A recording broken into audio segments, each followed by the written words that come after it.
देखिए आज पढ़ेंगे कि घन क्या होता है, घन और घनाभ। इससे पहले मैंने घन का चैप्टर करा दिया था और अब आया है घनाभ का। किसका? घनाभ का। तो देखिएगा घनाभ कैसा होगा, चलो देखते हैं घनाभ। देखिए ये आपका घनाभ है। क्या है? घनाभ। देख लीजिए घनाभ की आकृति ऐसी भी हो सकती है या फिर ऐसे भी हो सकता है, ऐसे खड़ा कर दो, ऐसे ऐसे जब ये खड़ा हो जाएगा यानी लंबा लंबा सा, वो भी घनाभ होगा। अब देखिए घनाभ, अब घनाभ की देखो ये यहां से यहां तक दूरी जो होती है L और ऐसे B और ऐसे H, यानी लंबाई चौड़ाई और ऊंचाई इसकी तीनों ही अलग अलग होंगी। कितनी होंगी? अलग भी हो सकती है, कोई भी दो भी समान हो सकती है, यानी जितनी उसकी लंबाई हो उतनी उसकी चौड़ाई भी हो सकती है, लेकिन ऊंचाई अलग हो सकती है। यानी अगर तीनों ही चीजें अगर एक समान हुई, यानी लंबाई चौड़ाई और ऊंचाई अगर तीनों एक समान हुई तो वो घन कहलाएगा। क्या कहलाएगा? घन। लेकिन ये अलग अलग हैं तो क्या है? घनाभ। यानी लंबाई चौड़ाई ऊंचाई अगर तीनों ही अलग हैं तो वो क्या कहलाएगा? घनाभ। और अगर तीनों ही एक समान होंगी तो वो क्या कहलाएगा? घन, जो कि मैंने पहले करा दिया है, इससे अगले वीडियो में करा दिया है घन। अब देखो घनाभ, घनाभ देख रहे हैं तो घनाभ का क्या निकालना है? आयतन। पहला फॉर्मूला देखो कब काम करता है कि यदि घनाभ का आयतन निकालना हो, इसका क्या निकालना हो? आयतन। आयतन इससे हमें या तो पानी भी भरा हो सकता है, यानी कोई ऐसा गड्ढा मान लो कि घनाभकार का एक गड्ढा है और उसमें पानी भरा हो, अब वो पानी क्या कहलाएगा? आयतन कहलाएगा। तो यदि हमें पानी निकालना है तो कैसे निकालेंगे? आयतन, यानी लंबाई इंटू चौड़ाई इंटू ऊंचाई, ये वाला फॉर्मूला लगेगा पहला वाला। अब देखिए दूसरा फॉर्मूला कब लगेगा? जब घनाभ का विकर्ण, यानी घनाभ का विकर्ण, जब विकर्ण निकालेंगे तो अंडर रूट में लंबाई का स्क्वायर प्लस चौड़ाई का स्क्वायर और प्लस ऊंचाई का स्क्वायर, यानी तीनों अंडर रूट में स्क्वायर करने पड़ेंगे तो इसका क्या निकल के आएगा? विकर्ण। अब विकर्ण का क्या होता है? यानी इस कोने से इस कोने तक की दूरी वो विकर्ण कहलाएगी। क्या कहलाएगी? विकर्ण। देखिए मैं खींच देता हूं, यहां से जो दूरी होगी यहां तक की, यानी एक कोने से लेके और ऊपर वाले दूसरे कोने तक, वो दूरी क्या कहलाएगी? विकर्ण। तो मुझे लगता है शायद आपके समझ में आया होगा कि विकर्ण क्या होता है। तो घनाभ का यदि विकर्ण निकालना है तो फॉर्मूला ये वाला लगेगा। अब देखिए घनाभ का पृष्ठीय क्षेत्रफल, घनाभ का पृष्ठीय क्षेत्रफल क्या होता है?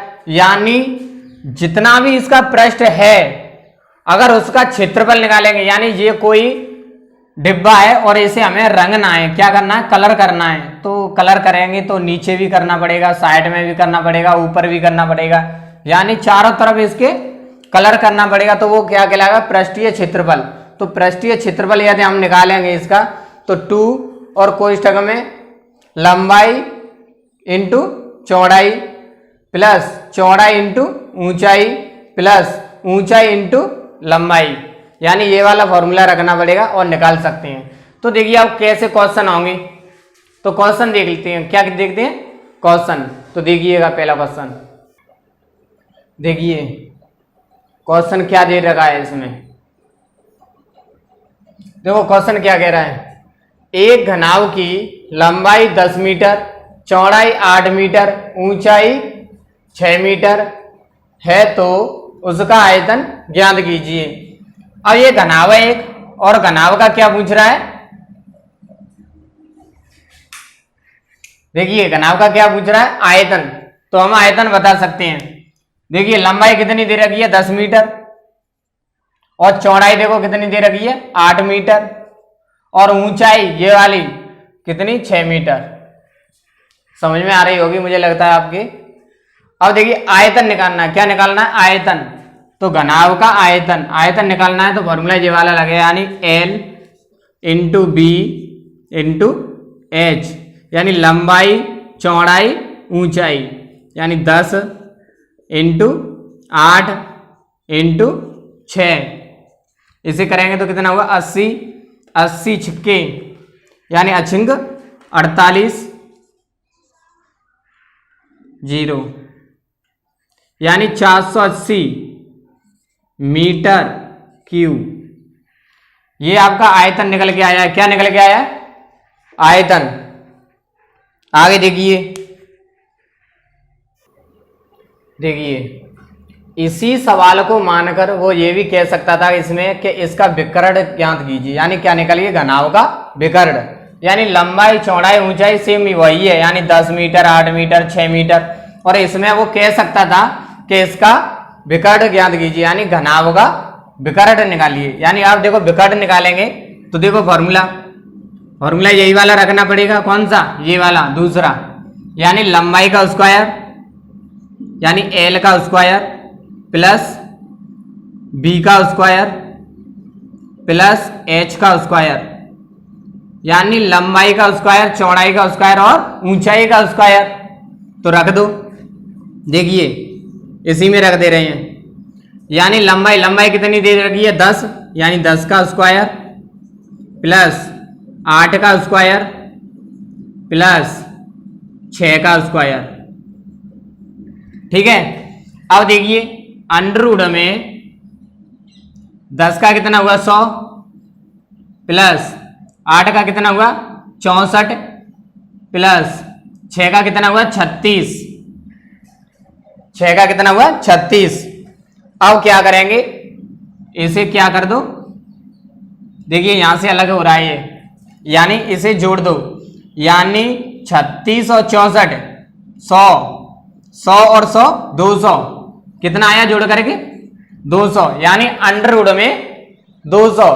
अब इसे क्या करते हैं, यहां पर लासा लेते हैं, क्या लेते हैं, लासा। देखो यदि अंडर रूट में कोई चीज हो तो लासा लेते हैं और दो दो के जोड़े क्या निकालते हैं, बाहर निकालते हैं। तो देखो 200, 2 से काटा 100 और 2 से काटा 50, फिर 2 से काटा कितनी और 25, फिर 5 से काटा 5 और 5 से काटा 1, यानी देखिए एक तो 2 का जोड़ा बना है इसमें और एक कितने का बना है 5 का बना है, तो 5 दूनी 10 और अंडर रूट में 2, इसका आंसर इतना होगा विकर्ण। जो इस घनाभ का विकर्ण निकलेगा ना वो 10 अंडर रूट में 2 निकलेगा, कितना निकलेगा 10 अंडर रूट में 2। तो ऐसे ही निकाल लेंगे। अब देखिए इसी पर इस वाले को भी कर लेंगे,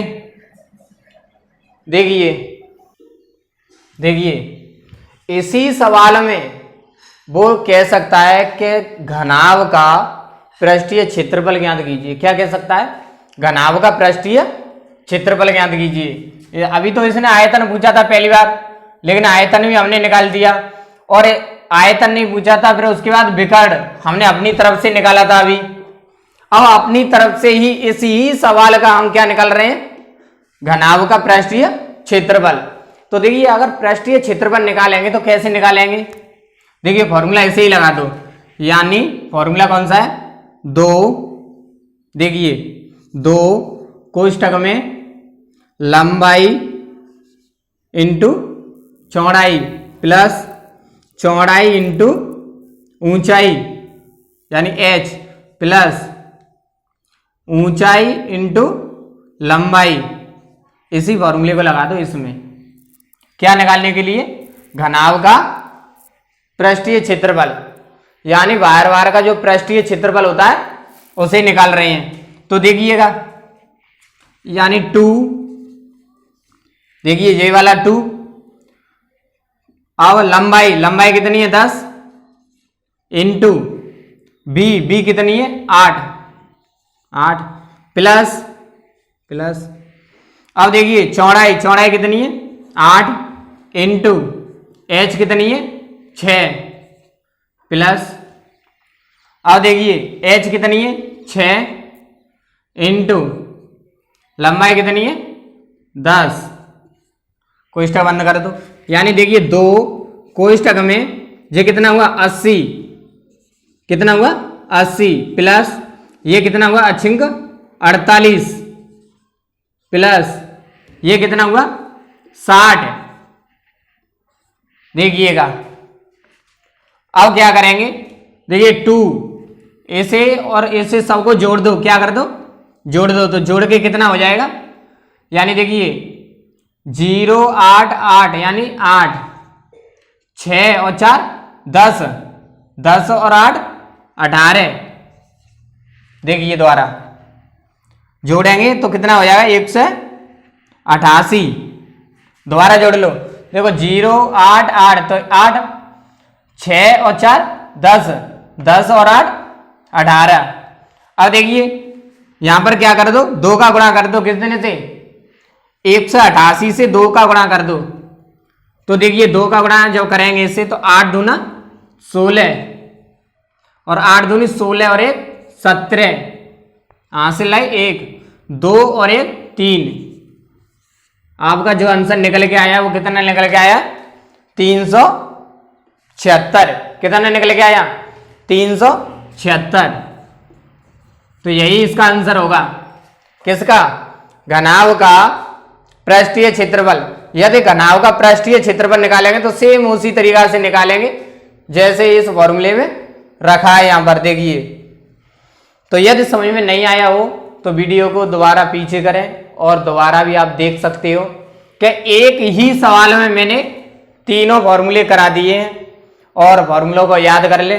और घनाभ का चाहे क्षेत्रफल, अगर हमें क्षेत्रफल निकालना हो किसका, घनाभ का क्षेत्रफल, यानी आधार का देखो क्षेत्रफल निकालें, यानी इसमें जगह कितनी है धरती पर, जो जगह जगह है तो हम निकाल सकते हैं। यानी 10 का गुणा किससे कर दो, 8 से, यानी लंबाई और चौड़ाई का गुणा कर देंगे तो क्या निकल के आएगा, इसके आधार का क्षेत्रफल।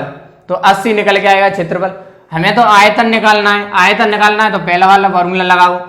अगर इसका विकर्ण निकालना है तो दूसरा वाला फॉर्मूला लगा दो। यदि इसका घनाभ का पृष्ठीय क्षेत्रफल निकालना है तो ये तीसरा वाला फॉर्मूला लगा दो और निकाल सकते हैं। तो मुझे लगता है आपके समझ में आया होगा। आया हो तो वीडियो को लाइक करना और शेयर करना। जिस किसी को नहीं आता हो उसे बता सकते हो आप कैसे क्वेश्चन किए जाते हैं। और एक ही क्वेश्चन में देखो मैंने तीनों क्वेश्चन करा दिए हैं, चाहे तो आप किसी भी किताब से कर सकते हो और भी क्वेश्चन इसी आधार पर। तो आज के लिए इतना ही काफ़ी है।